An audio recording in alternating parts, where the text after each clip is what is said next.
Hi everybody, my name's Tess Mackay and I'm the founder of The Book Dragon, and today I have the absolute pleasure of interviewing author Frederick Petford.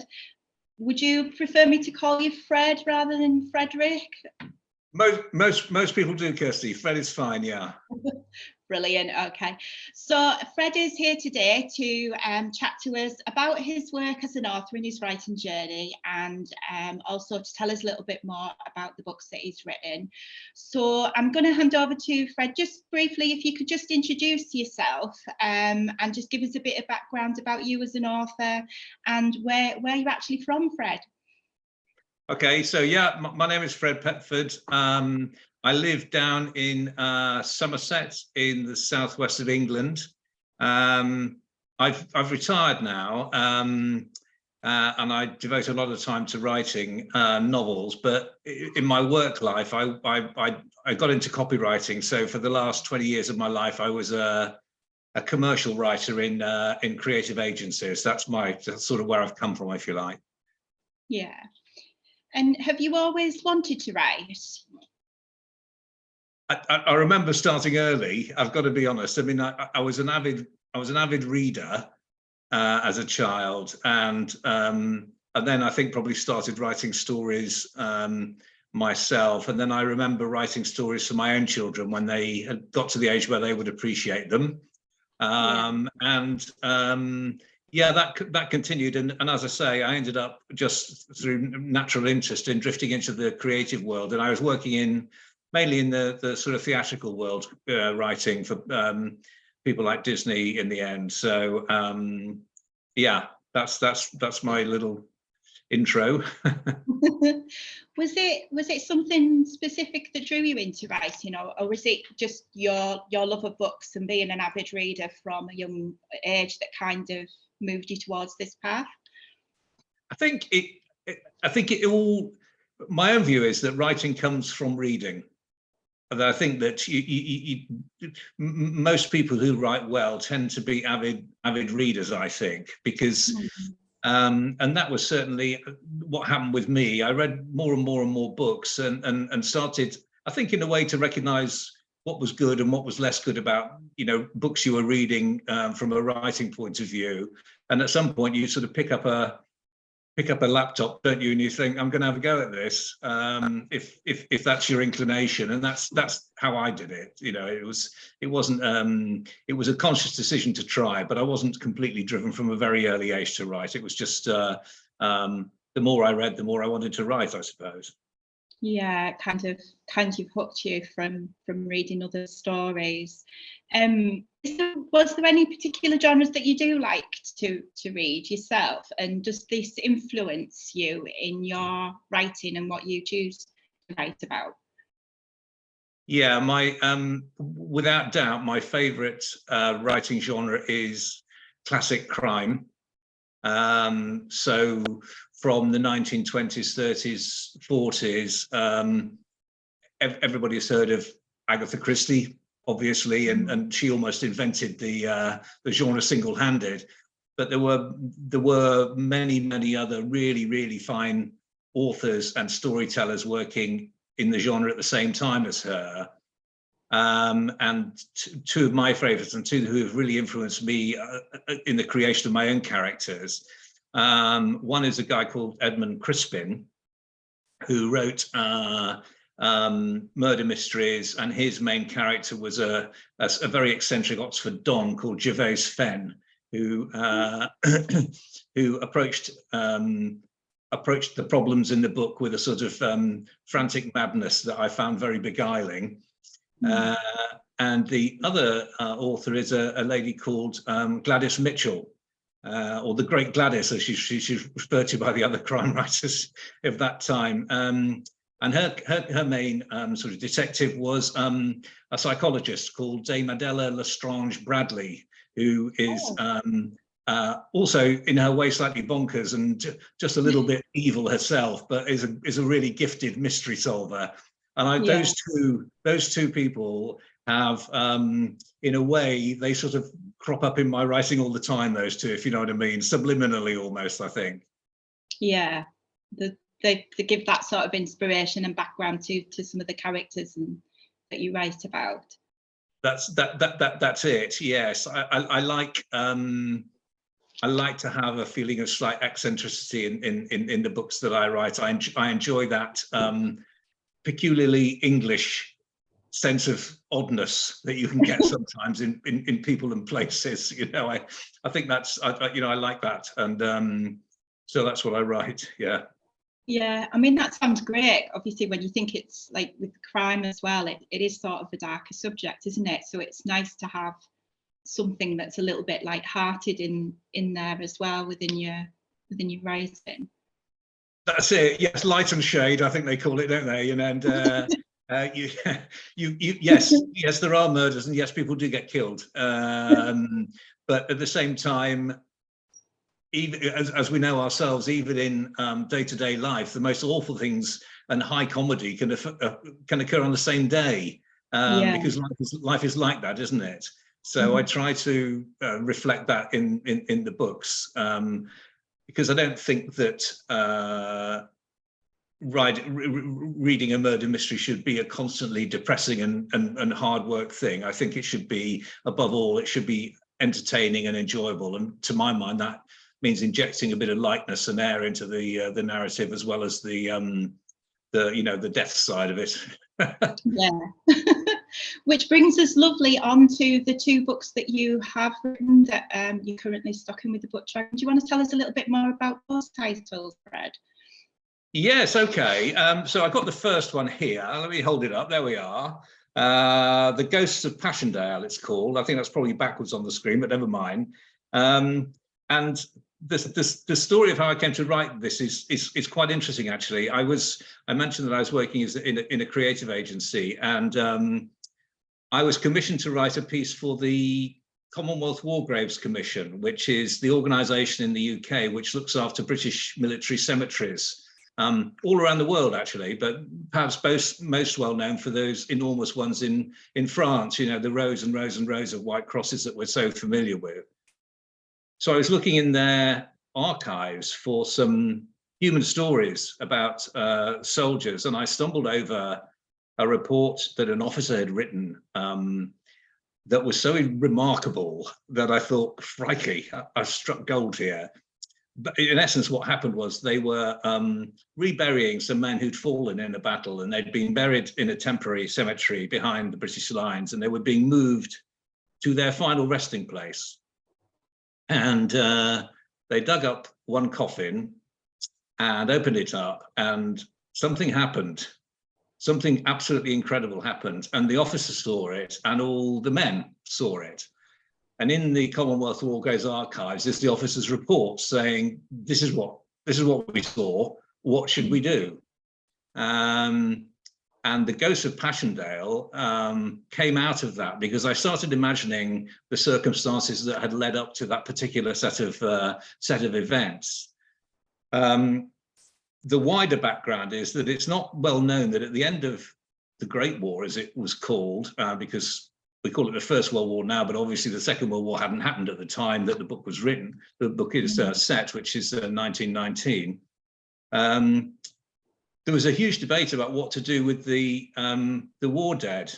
The Americans, by and large, took their bodies back to the US, but the decision was made in Britain to leave the men in France and Flanders and bury them there. And it's been forgotten, but at the time there was an enormous furore about that in the UK. I mean, a real upset. There was a letter writing campaign, there was a debate in Parliament, there were petitions. The working class in particular had given up their sons in their hundreds of thousands, and they wanted them back, and they weren't going to get them back. And that meant no funeral in the UK, no grave in the UK, no chance really to grieve in a way. And most of them, of course, didn't have the funds to be able to go and visit their sons' graves in France. So it's a little bit of history which is long forgotten, but at the time was very important and significant. And the background to the book is about that process and its impact on one village in the Cotswolds. So that's a bit of history of where it's set and so on. Okay. So that's your first book, and then you've written another one after that. So the first one was to my surprise was actually quite successful and quite popular, and people said to me, what happens next? So I've written a sequel called The Death of Conscience, which picks up on events in this village after the end of the Ghost of Passchendaele, and looks at another aspect of the end of World War I, which was the payment of war reparations by Germany. And also looks at the impact of a conscientious objector. And so in the village of Great Two, one man was a conscientious objector and refused to fight. And he is, at the end of the war, when he comes home, because he was imprisoned because of that, he's murdered. And it looks as the impact really of conscientious objecting in a community. And some people did it in a very principled way. Some people did it because they were just frightened to go.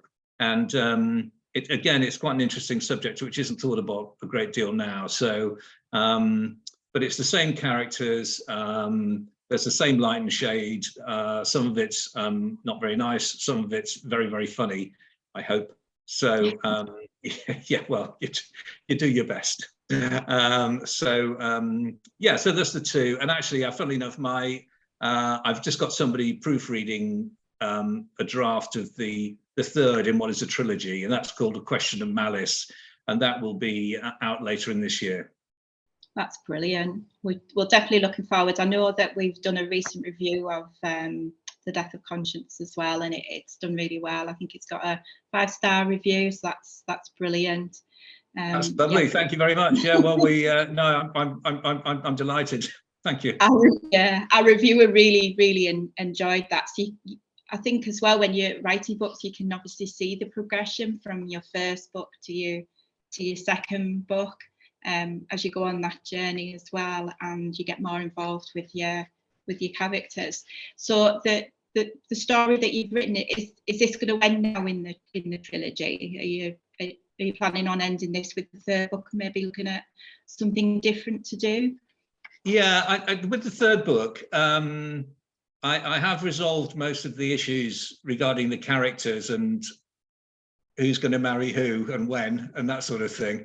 And one of the things I've come across is the difficulty of working with a single setting all the time, i.e. a single village.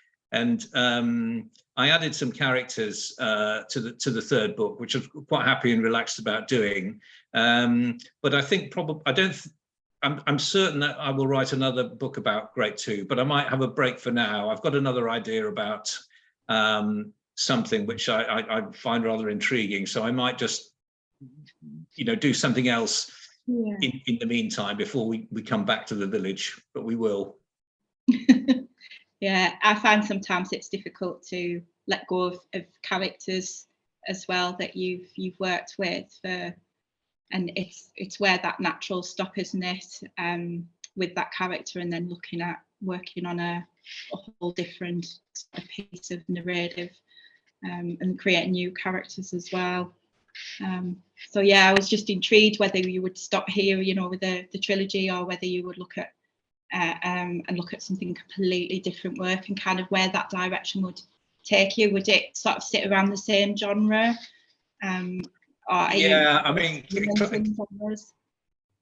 Classic crime is my love. One of the reasons I like it is that I think writing in a modern setting I find less interesting.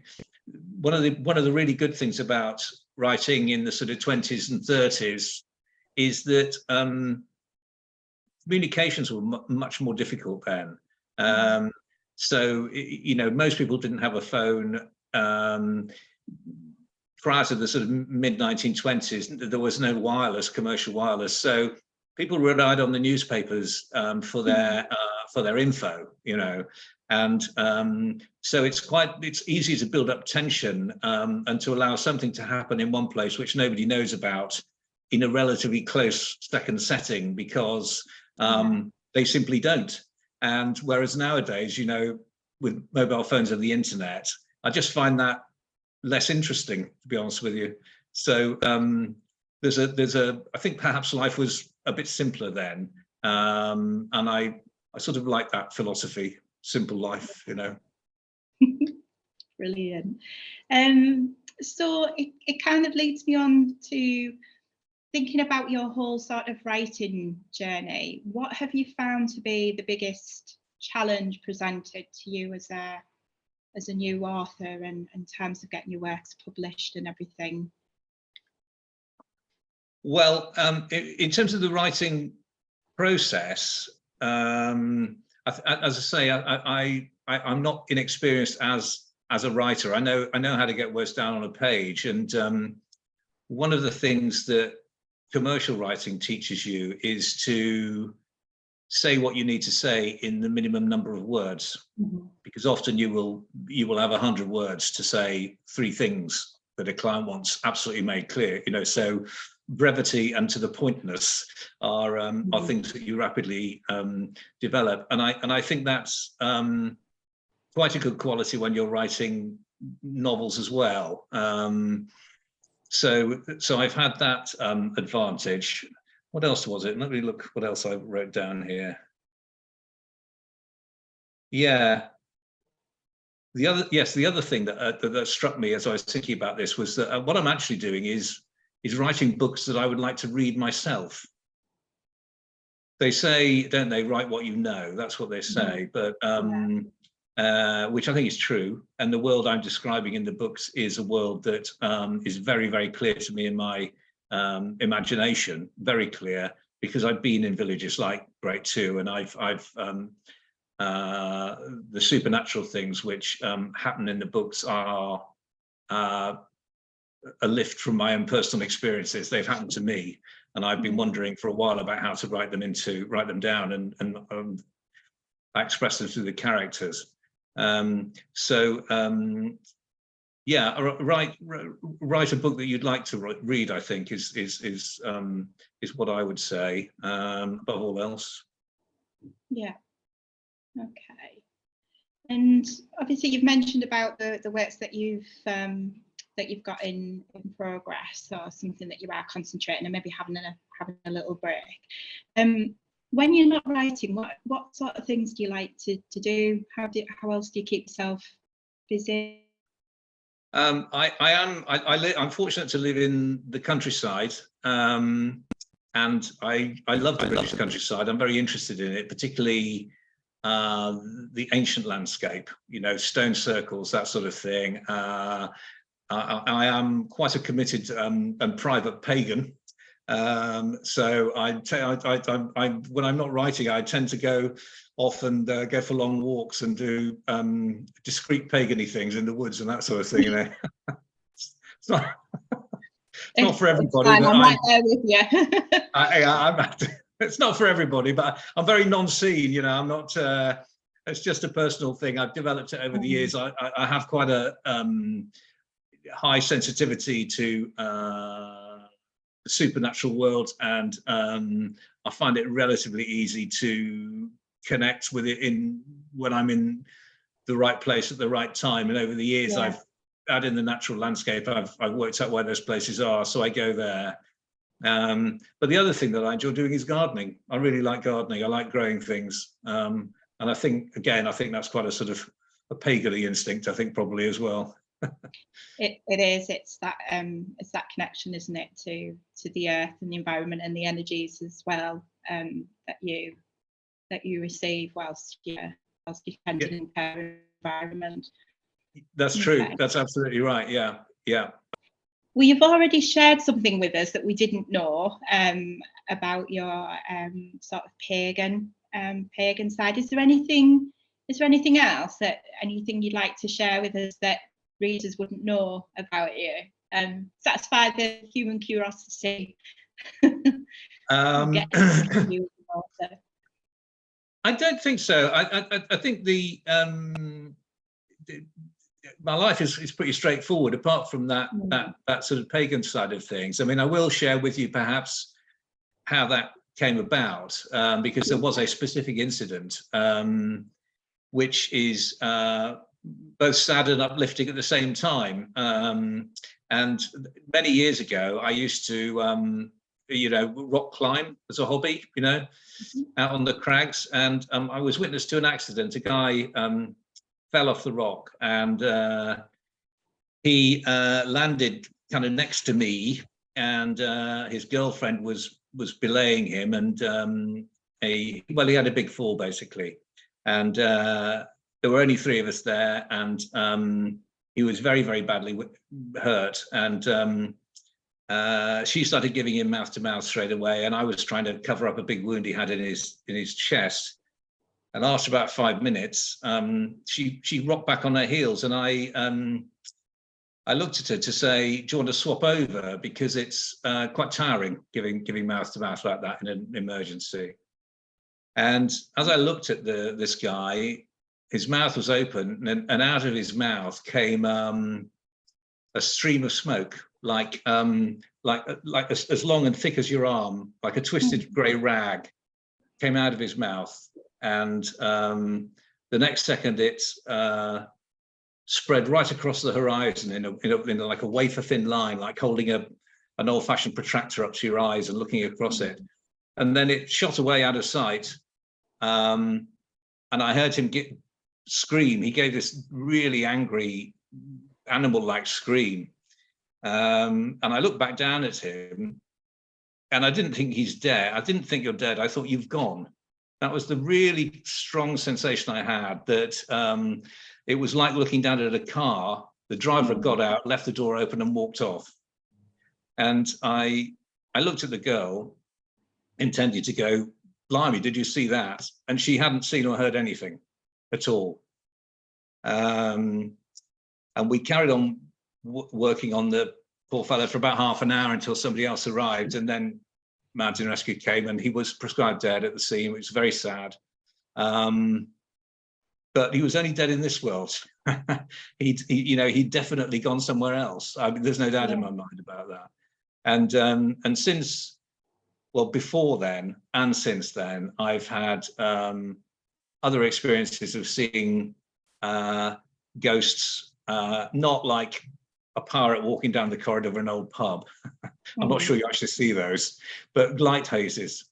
And there's a passage in the first book, The Ghosts of Passchendaele, where one of the main characters sees a light haze, and that again is describing exactly what I've seen in my real life. So personally, I'm convinced there's something happens after you die. You go somewhere. I think you probably come back again. I am a believer in reincarnation. In fact, I'm fairly sure about that. So I suppose that's what people don't know about me, but if they watch this now, they will. They will indeed, and I'm sure they will be equally as fascinated. I could talk to you for hours on this subject. Another time. But yeah, we'll have to catch up another time about that. But that's all for me. I think that it's been an absolute pleasure, obviously, for interviewing, but I think readers will really enjoy listening back to this interview as well, and getting to know a bit more about the author behind the work as well, and being able to sort of, sometimes it's difficult, isn't it, when you're reading a book, to actually build that connection to the author and what they're trying to say. And I think these interviews are really a good way for you to be able to share that, and for fans to follow you, and really get to sort of know and be behind the writing that you do. I think the books are incredible. I know that our viewers absolutely love them. And then I'm sure everyone will be fascinated as well to hear more about you, Fred, and especially thank you for sharing that with us as well, about your personal experience and the journey as well on the pagan pathway, and the experience you had with rock climbing as well. But we'll definitely have to catch up again. My pleasure. I mean, thanks for the opportunity. It's lovely to be able to reach out to people, and I hope that, like your reviewer, plenty of people do buy the book and books and enjoy them. And as I say, third one during October, so we'll see how that goes. We'll definitely look forward to it. Okay, so I'll end the interview now. Thank you very much, Fred. Thank you. We'll Bye-bye. talk to you soon. Okay, bye-bye. Bye.